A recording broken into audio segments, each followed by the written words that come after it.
Hello, good morning, good evening, wherever you are. Welcome to the Undivide Project Podcast, Changemakers Edition. This season, we are talking to women who are doing the work. I'm your host, Monica, and I'm so excited to be here with Miss Caroline Mair-Toby. Good afternoon. Thank you so much for joining us. Good afternoon. Thank you so much for having me. So I warned you that it's my very strong opinion that every woman who comes on this podcast is a superhero in their own right. And every superhero has an origin story. So, Caroline, what's your origin story? Whew, it's not putting me on the spot at all. I was that weird kid that was like obsessed with flowers and nature. I would tiptoe out and I would kiss these purple flowers in my yard. We had this amazing garden. My mom is like super into gardening and everything. And I would kiss them every morning, not weird at all. And every morning they renewed themselves. And so I would know which ones were the new ones. They would close in the night and they would open again. The new ones would open. And so I kissed the new ones open. But that was me. That was me as a kid. I would save all the plants. I had to save the plants. The plants needed saving. I'd save the plants. I'd save the grotty pigeon with creatures running all over them. My mother would be like, why is this in my house? The kittens, which my dogs would like eat, literally we found one with the stomach eaten out. It was a disaster at Caroline's attempt for the zoo. But I couldn't see anything suffer. So it would always have to come back to our house, rat. A rat? I think the rat once. I'm sure your mom was excited about that. So excited. So that was me. And gardening goes back, to my mom, to my grandmom. And I didn't know this, but apparently, that's really, really big. All my cousins and my siblings now have it. My aunt has such a massive green thumb. I'm the only one who kills the plants now. So I can keep orchids alive. My mom knows how to graft. She and my grandmother used to do grafting competitions, weirdly enough. And so my mom can actually graft in her sleep, according to her. It's an interesting thing. And it's from that line. That line is the indigenous line, the part indigenous line. So it's very interesting to see what comes down and what's passed along, this deep love for nature. Like I remember reading in that book, I think this is really where the origin story came, where I kind of realized that things were wrong with history. When you read in the history books that all of the Caribs and the Arawaks were genocided and they were gone, and you're like, hold on, that's Granny, that's her line, that's not right. Exactly. And so that led to a lot of investigating, a lot of reading about post-colonial relations at a very young age, very impressionable age. I read From Columbus to Castro, Eric Williams, around the age of 10. So there were a lot of questions. I just got really bored with my books and I'd read my dad's books and oh God, that was another thing. But there were lots of questions.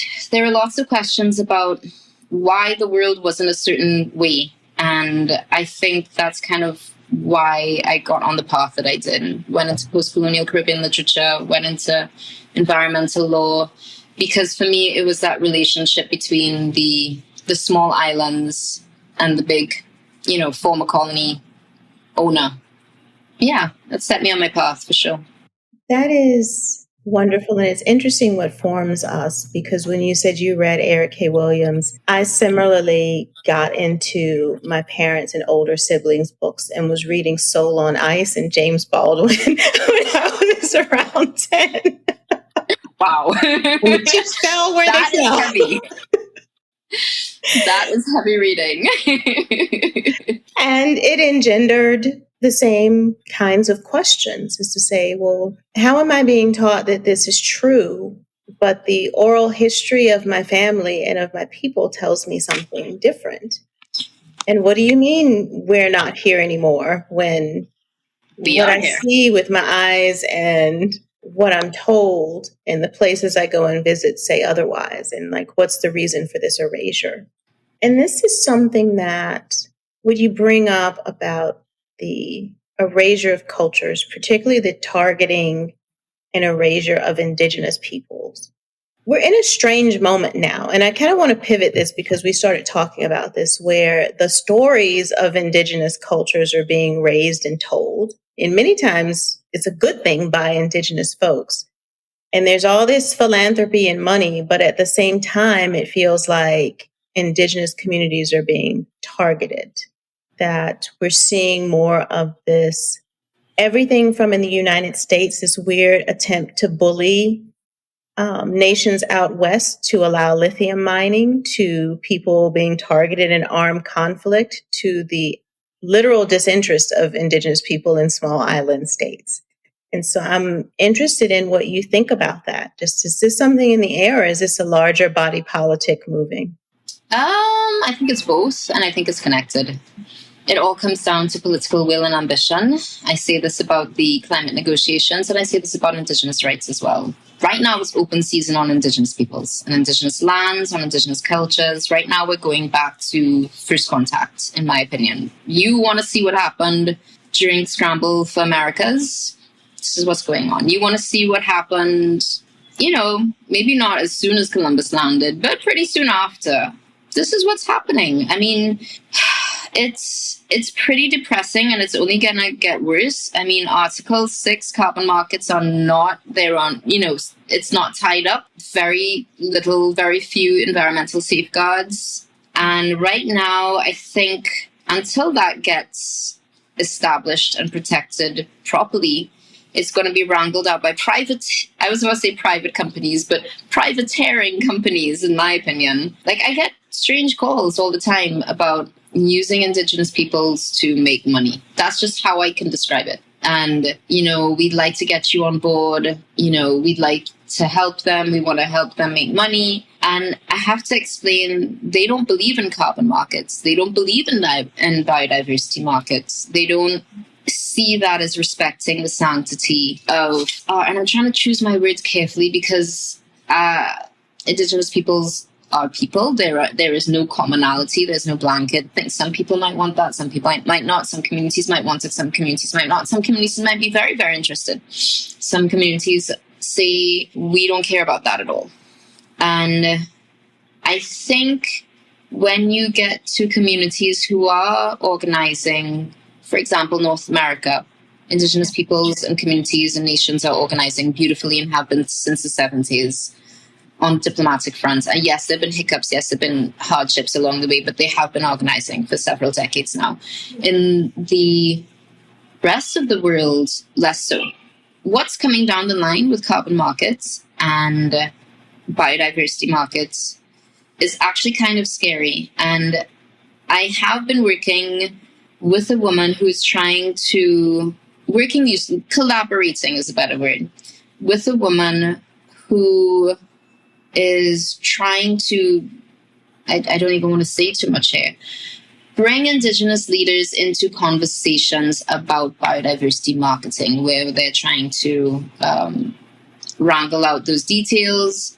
And a lot of it is just so sad, so sad, because it's like, okay, no, we're trying to get rid of all the strings. No. Like, okay, I understand that you want 30 years and that you need to see a reward in your investment, but they don't want to wrap up their lands for 30 years. What are the strings with the lands wrapped up? Like, what title? I mean, they don't even have proper title to their rights, and then you're going to get a greater title to the land? How does that work? They're still fighting with governments on titles to their land. Right.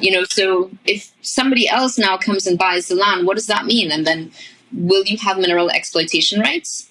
Technically you shouldn't, but if that's not deliberately expressly stated, then what's to stop them? And then if they have something like 100-year, doubt they're going to have 100-year, but what's going to happen in 30 years? Who's going to be there at the end of the thing to say, okay, well, this is all wrapped up and proper. Now the person who is 60, who's the leader, who's negotiated those rights, is going to be 90.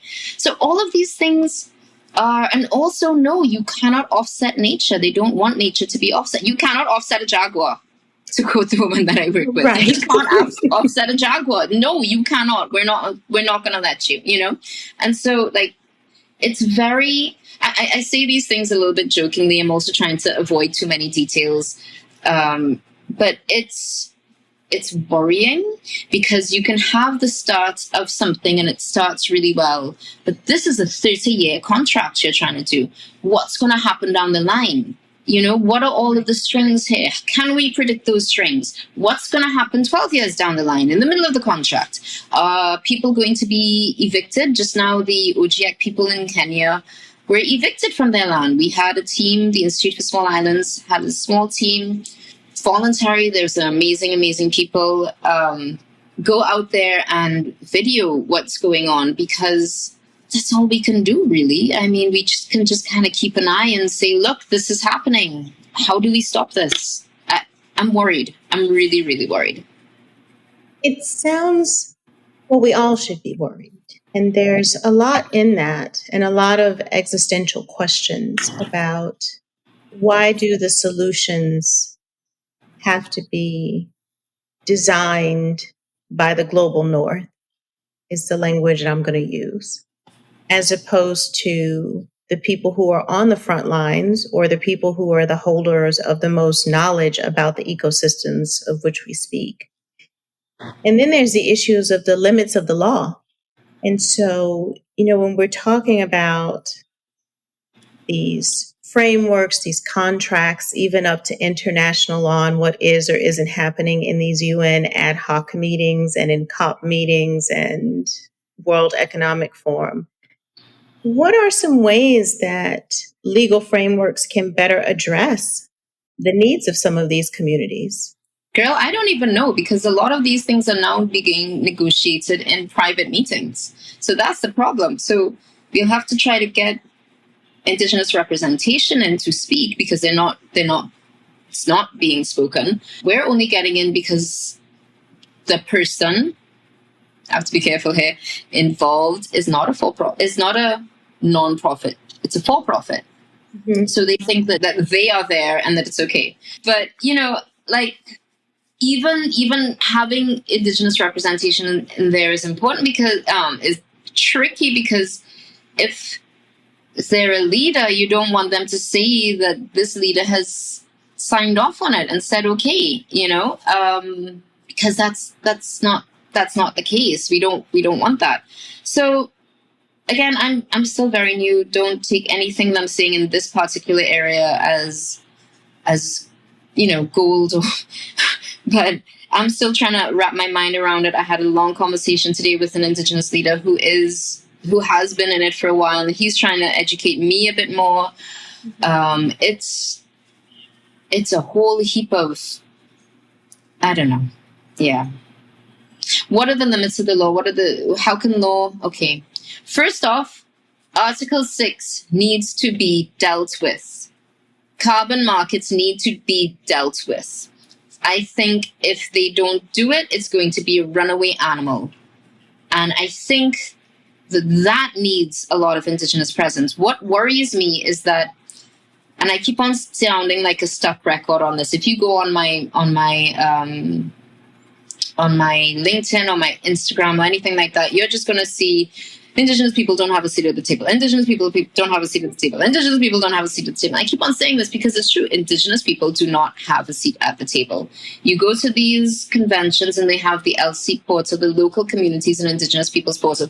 That's horrifying. Indigenous peoples are not local communities. So first and foremost, they need to figure out who they're dealing with, these international negotiations. They need to figure out who they're dealing with and why. You cannot have a local community sign off on an Indigenous person's issue.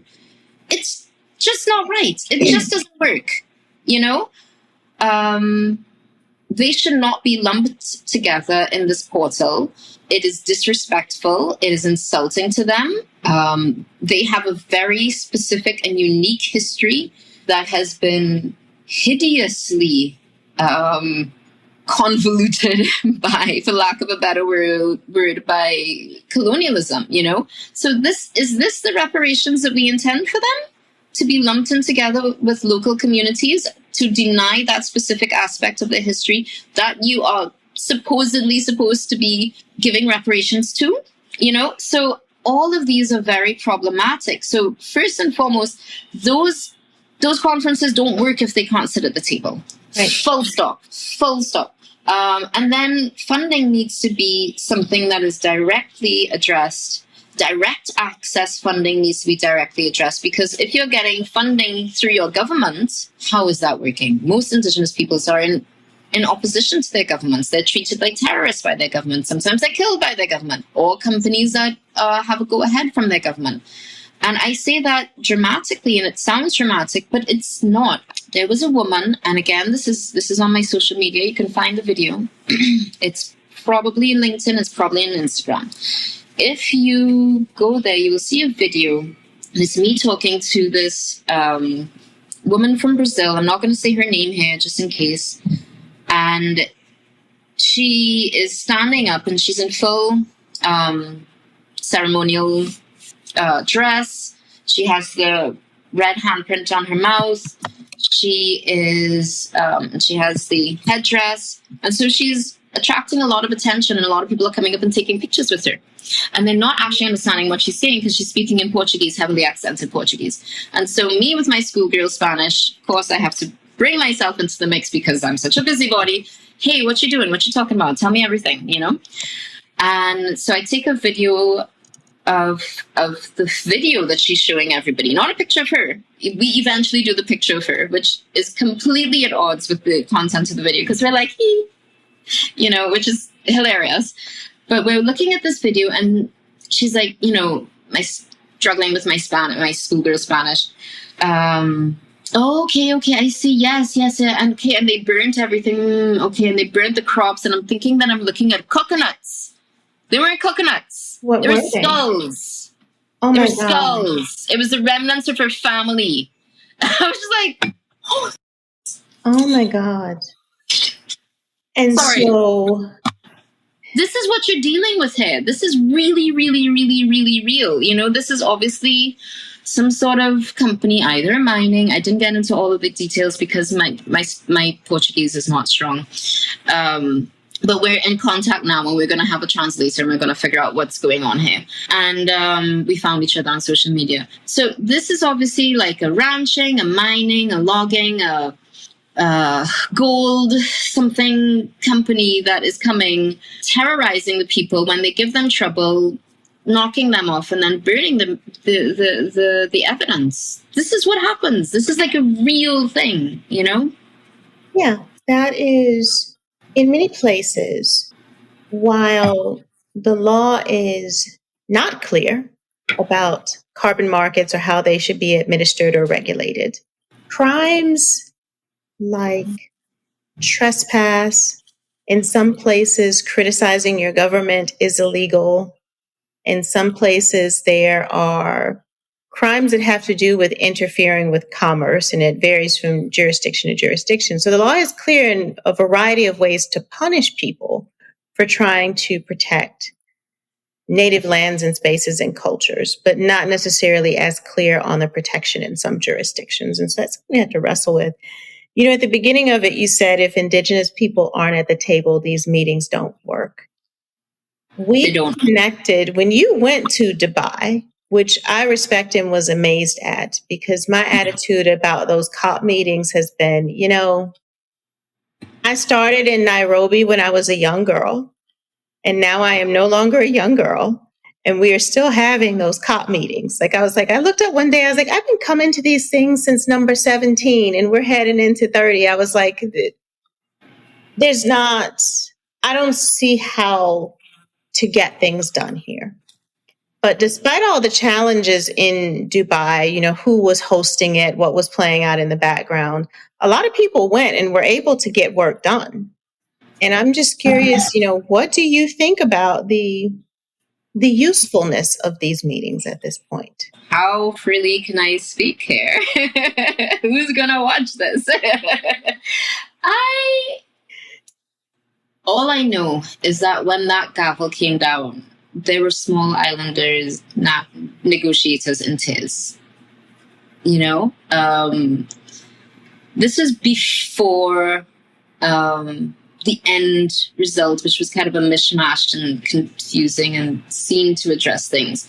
What came out before was just, at the 13th hour, just before revealing, was horrifying. Every single time I'm kind of like always a little bit horrified, and I write something quickly and then they pull it back from the brink and they're like, oh, we have a fund. Oh, the fund is operationalized. And it's like, yeah, but then you've now watered down the 1.5 language, and there's not much in the way of filling that now operationalized funds. Thank you that it's finally operationalized.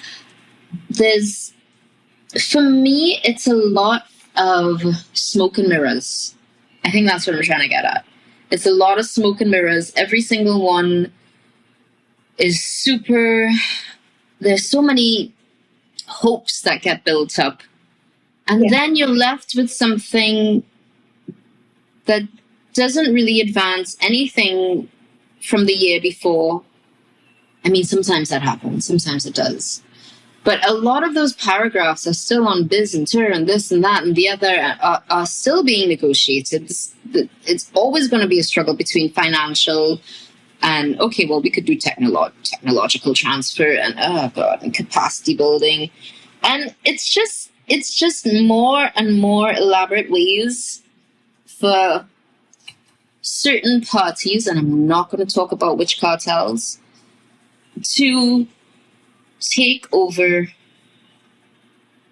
dilute language, advance certain concepts that don't actually... I'm using my words really, really carefully because I don't want anybody to come and tell me that I'm saying anything, I want you to stay in the job because it's important for you to be in the job. Girl, there's no job. This is just me doing me. I wish there were a job. We want you doing it.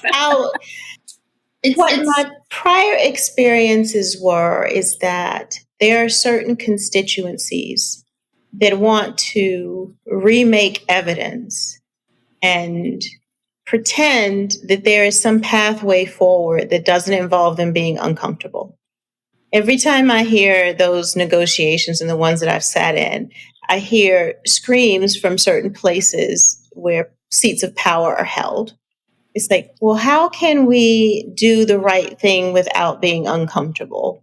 Understanding that the planet is at risk and there is no outcome that does not involve some level of discomfort. The conversation is extinction or varying levels of discomfort. And that's what I see in that watered down language and the struggle to not actually advance anything. Is like, how can I just keep being the way that I always have been, but still, say that I'm going to fix this? And the two are just incongruent, and they can't be. Yeah, it's kind of like if we close our eyes long enough, are you going to get used to these shifting baselines and think that this is where we started out? I'm worrying about my kids because they don't know Trinidad like it used to be. Trinidad used to be a freaking paradise when it came to weather. Like, we would have the rainy season, clearly demarcated rainy season, clearly demarcated dry season. It would rain at certain times in the day during the rainy season. We always had the certain trade winds at a certain time of the year. There was Piti Karem in the middle of the rainy season, which is like a 2-week dry season, so you could do some little planting there. Hannah, Trinidad was ideal. Ideal. We didn't have floods, we didn't have storms, we didn't have massive drought, we were just pretty chill. And now it's all over the place. I'm not a meteorologist, but the rainy season is in the dry season, the rainy season. The floods up to your neck in one part of the area. It's wildfires on the other side. It's chaos. It's absolute chaos. And so my kids are not going to know just how Trinidad was. Like I remember with the rainy season, there was the petroshow, the smell of that rain hitting the dry earth. And then there was like this amazing kind of thing of rain flies that would come up at a certain time. And you have to close the doors. And like, when we were kids, we were like, well, I would play games with them and everybody would be like, oh, that's disgusting. Like, my kids aren't going to know that, right.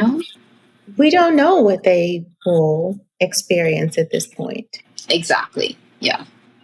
That should be the inspiring factor, or you would think it would be in some of these gatherings, is that Do No. we really want to be the last generation or two to experience a planet that wasn't impacted by climate change, and to offer up a planet?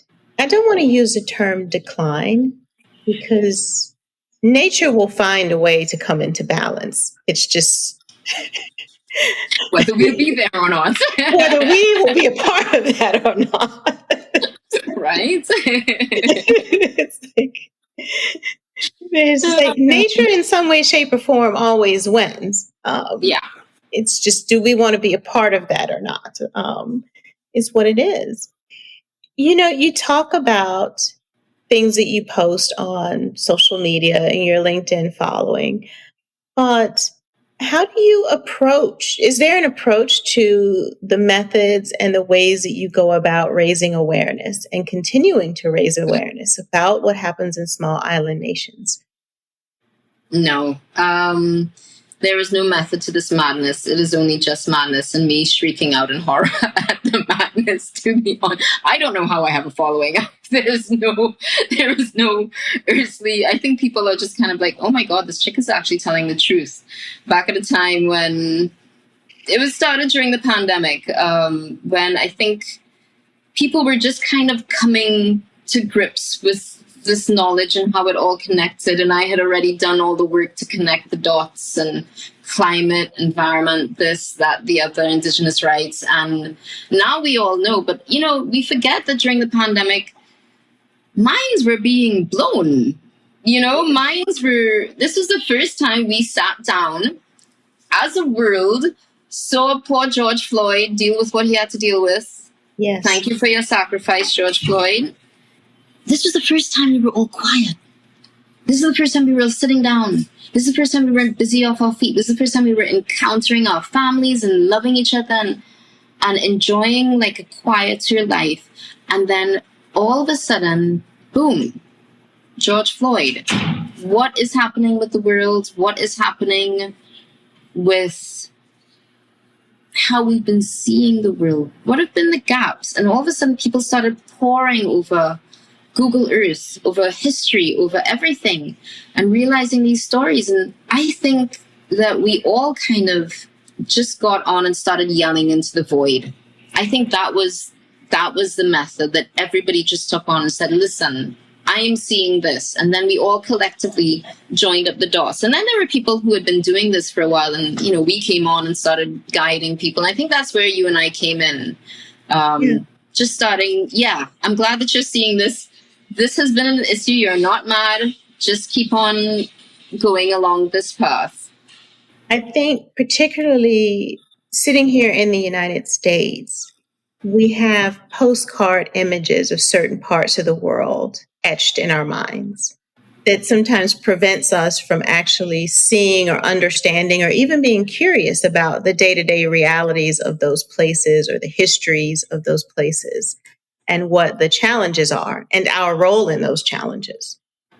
And I think that's some of it too, right?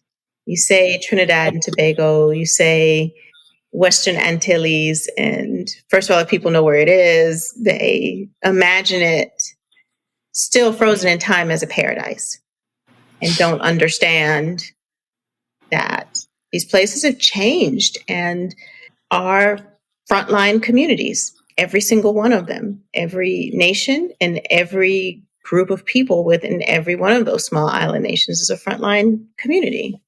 I saw you post making a linkage between the changes you're seeing and climate migration. To get people like, don't you understand who's going to come knocking at your door? Yeah, it's shocking to me because we right now are kind of receiving a continual influx of Venezuelans, and we are stage 1, for them as they move beyond. So I think the US is trying to work really hard to keep them here. And Trinidad is not the most hospitable to our neighbors. I'm not going to say too much about that, but we're not. And even like not even from a government level, I mean, that's the case too, but on a personal level, we're quite hostile. And I'm always just like, What's wrong with you? Do you not realize that that's going to be us very, very soon? I don't think we do. Yeah. I don't think we realize that. I don't think that we realize that our way of life is going to be significantly impacted. I mean, we already have so many people out in the diaspora. Trinidadians are lousy in the diaspora. There's so many of us. It's true. It's going to get worse. It's going to get worse, you know? And the backlash. Well, this is the thing. Don't we realize that those kids in Mylar blankets and cages at the border, they're not going to look at us so nicely. You know, we might not even get those nice Mylar blankets. You know, like, how do they treat Haitians? How do they treat Jamaicans? We have to look at that, you know? The stories pop up only when the worst of it happens. But this is actually, it has always been this way. This is a daily occurrence. The struggles of Haitians and people who come from a variety of countries and what they suffer in the increasingly longer trips to get to the U.S. border. Because now we have people fleeing climate change issues in Africa because they've been deterred away from parts of Europe by the wars, crossing the Atlantic and then crossing the Caribbean and then going through parts of the Northern Triangle to get to the United States, only to be put into a detention pen, if that, when we get there. Yeah. And even if they get through, even if they get beyond the detention pen, what is there? Are you going to get a job? Are you going to get housing? You know, is there going to be a community that's going to look out for you? No. And the thing is, there is still really no place in international refugee law for an environmental migrant. So if you are fleeing environmental changes, which is kind of essentially what Central America is fleeing, they're not actually fleeing political instability. They're actually fleeing the fact that their region can't sustain them anymore. And they're not going to find any space. There's not going to be anywhere in international law for you to claim asylum because de facto an environmental migrant is not fleeing from persecution. So they're not going to welcome you in. There will be some sort of return policy. And until climate migration as a concept is accepted in receiving countries and then made law, this is where we are. I don't think they're going to do that. State by state, I can't see them doing that. You know, I have varying levels of hope, Caroline. Okay. I would like to hear them. I live in Virginia, and you would think that a state that is home to the former capital of the Confederacy would have certain attitudes. But what we have in Virginia is one of the few fully funded climate action plans in the United States. Wow. You have a military industrial complex actually in transparent negotiations with historically Black and with Lenape Nation indigenous tribe, because the naval base, because of sea level rise, is going to have to move. And who will it move on to? Mm-hmm. And you have a state legislature that has approved a study of reparations. At the same time, we were on television, you know, about school board protests, about critical race theory and all of these things. But I look at a state like the one where I live in and say, if all these dynamics can coexist, as well as it's one of the few states that consistently raises its hand to be a receiving community for refugees from armed conflict. Amazing. And has an infrastructure for it.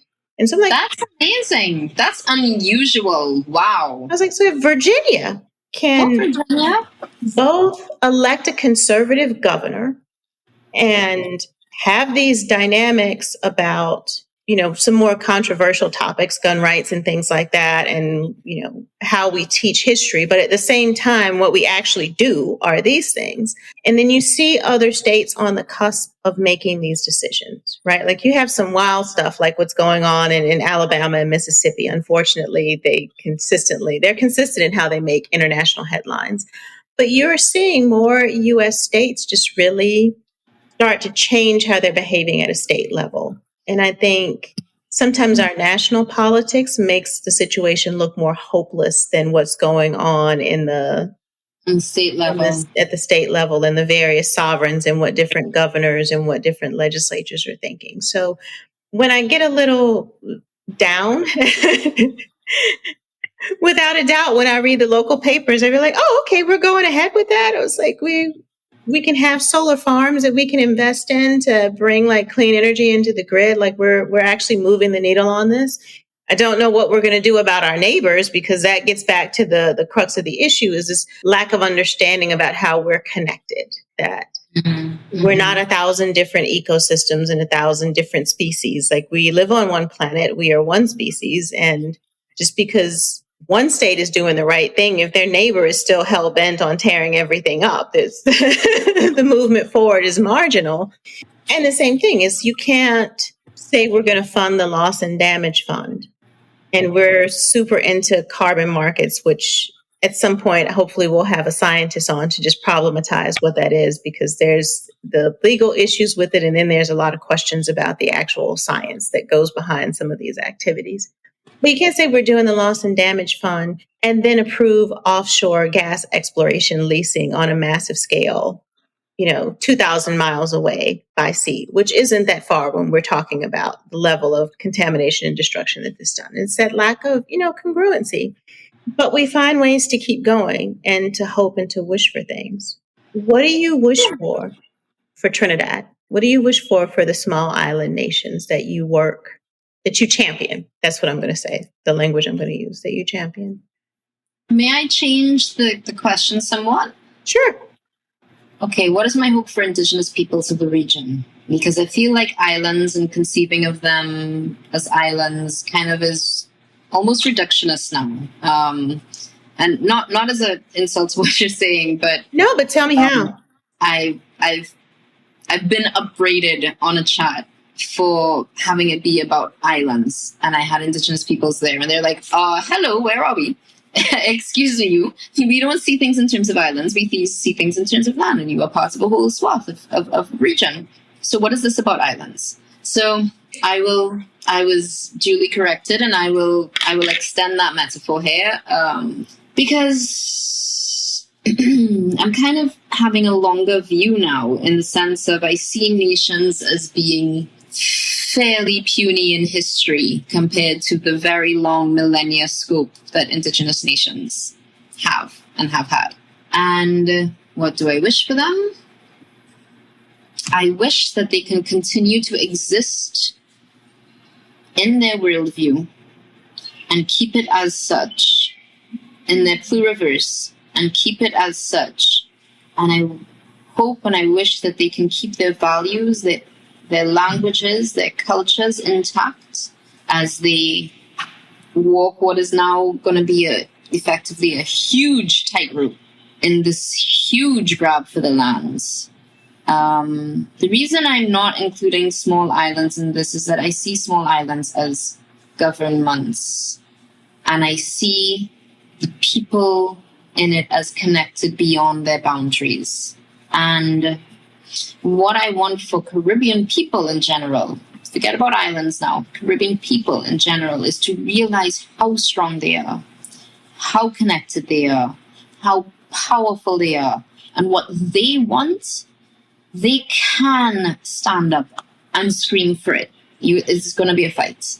But just the fact that we've come as far as we have come, small islands and Indigenous people, small islands at the UN, and then Indigenous peoples in terms of just it's been this weird kind of reverse colonization of people's hearts and minds by Indigenous issues and rights. And I've never seen anything like that. The world just up in arms, kind of supporting Indigenous rights. I think that's beautiful and that's powerful, and may it work, may it grow, may it thrive, may we move those hearts and those minds, which have been moved.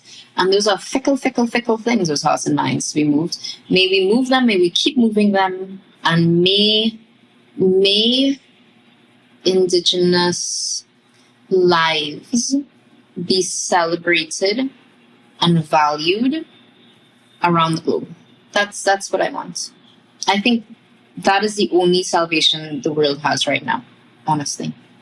I don't see it in anywhere else. Anywhere else that I look, I've been in this field for 20 years, and I've been coming from post-colonial angles. I don't see any other way that we can survive. Caroline Mair-Toby, thank you. Tell the audience, where can they follow you and follow your work? Look for me on LinkedIn, Caroline Mair-Toby. It looks like me. I think we also have Institute for Small Islands. Just look that up. And we are also on Instagram. So those are the two most dynamic places. Instagram. There's also Facebook, but really, who's on Facebook anymore? I am. But who is anymore? So for those who pass through, also on Facebook, Instagram, and LinkedIn, and to stay in touch with the Undivide Project and the wonderful people we get to encounter in our work and the vibrant communities we get to be a part of, you can follow us on all channels at Undivide Project. Until next time.